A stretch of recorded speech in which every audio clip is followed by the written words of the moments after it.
You've successfully created your account, we want to log in and fill out our profile. This is the fun part. So click on login, enter your credentials that you just worked through, and click on login. Now you can go over to this area and click anywhere within this scope and click on profile. And now you can begin building out your profile. So you'll see the information in here that the Mazamas have already had as a part of your account. So you might see activity history, you might see some leadership information, you might even have an emergency contact in here, although that's not likely. And you'll see the badges that are part of your account. So what I want you to do is click on edit. Now add an image. The important thing to do when adding an image is make sure that it shows your face really well so that somebody can recognize you from this image. These are people that are going to be signing up for your activities, and you don't want them to have no idea of what you look like before showing up for your activity. So add your image. Square images tend to work best, or if you're going to use something that's more horizontal, please make sure that your face is somewhere in the center of it because that's how the image is going to be cropped. Scroll down, you have options to enter things like ethnicity, birth date. Please do include your birth date. It makes it really helpful for us as we're trying to calculate membership levels and when we're doing reporting, demographic reporting to potential funders. You can enter a detailed bio here. This is a rich text field, so you can do bulleted list. You can enter links here. So I've gotten the question from a couple people of like, how am I going to get my climb resume to people?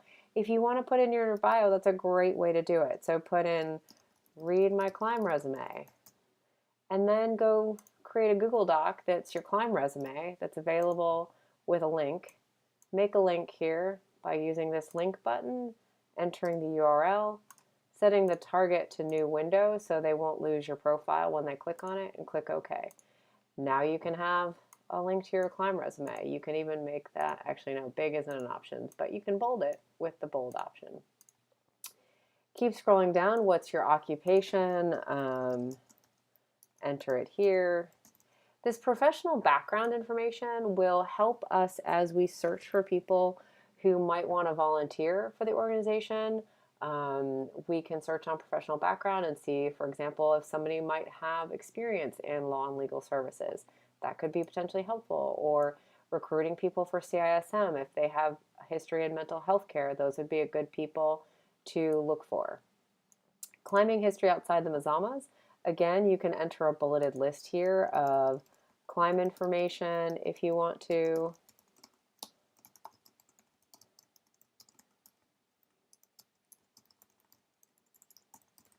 You can really kind of do what you want with this field.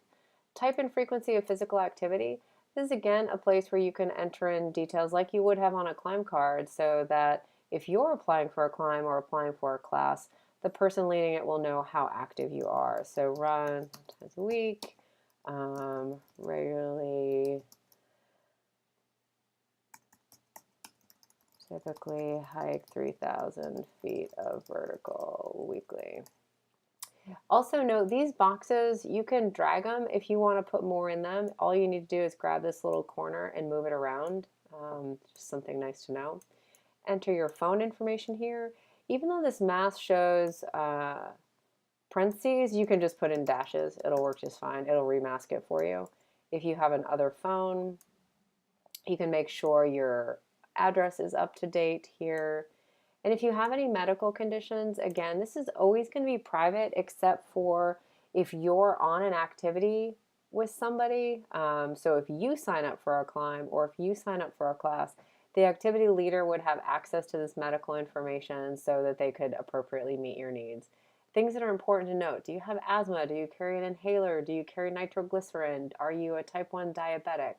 These are all things somebody leading a climb, as I'm sure you guys know, would want to know. So fill those in. Emergency contact name. Fill in something that somebody would know to get in touch with you, be able to get in touch with if something were to happen to you. And then you can also fill out volunteer profile if you're interested in doing that. We're going to be able to start using this as we start bringing volunteering onto the site. So you could enter if you're available for on-site volunteering, what you'd like to do, availability, skills, and this is just a short list of skills right now. This is being built out further over the next couple months. Click Save, and now you're going to see this information pop up onto your profile. So if you are a leader, you will have access to this leadership area. It's not on the standard profile because not everybody will have access to it. So to edit it, come down and click Edit. And again, this is a rich text box. You can put links in here. You can put bulleted lists in here. If you have a different email address that you would like to use as a leader, you can enter it here as well. When you have a leadership bio, this is the one that will appear if you are leading an activity as opposed to your regular bio. So you can have two different bios as a leader, one that is much more tailored to being a leader. And that's really all you need to know about creating your profile. Please keep it up to date. You can edit it whenever you want. And we hope you enjoy the feature.